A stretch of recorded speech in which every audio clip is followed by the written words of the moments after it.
definitely. And this is kind of a random question, but how do you kind of see the relationship between how there used to be maybe not a lot of education for a lot of people, but some people had a very good education. Maybe they became monks and they studied a lot. How do you think it kind of happened where now that so many people have education, but they're not really getting education? How do you kind of see that relationship? Because I think it's sad that as soon as classical education was sort of banned from most schools, most colleges, that's the time when the country basically said you have to go to college in order to do anything. College is essential, and yet college then kind of started becoming meaningless.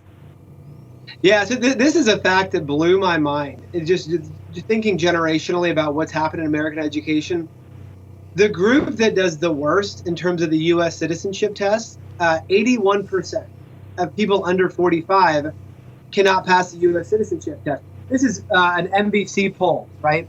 So not even right or left, it's NBC, and they said they did our own research, and 81% of people under 45 can't pass the U.S. citizenship test. What was really shocking is that for people over 65, 74% of them can pass. So we're going from a 19% pass rate to a 74% pass rate within 2 generations. What's really interesting is that the group that's under 45, that demographic, has also had the most formal education. And so they've gone to all of these years of schooling, but they can't pass a basic civics test about the U.S. Constitution. So I think what we've seen is we've moved away from any kind of serious substance, and instead we've moved towards this vague concept of skills, critical thinking skills, higher order thinking skills. Nobody really knows what this stuff means, but they use this language to get away from the transmission of serious core knowledge, which is what education was, in addition to the character formation part, again, for generations.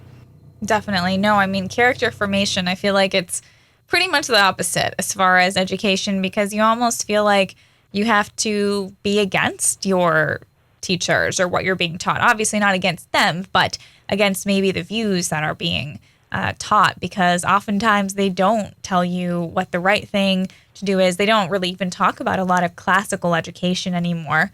What would be your advice to young students who want to learn classical education, but they don't want to be woke, but maybe also don't feel like trade school is right for them?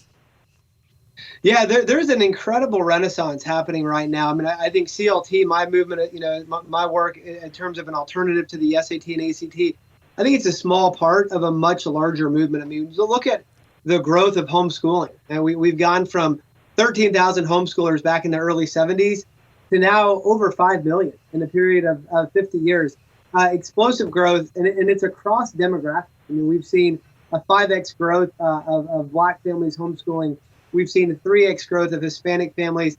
It's all Americans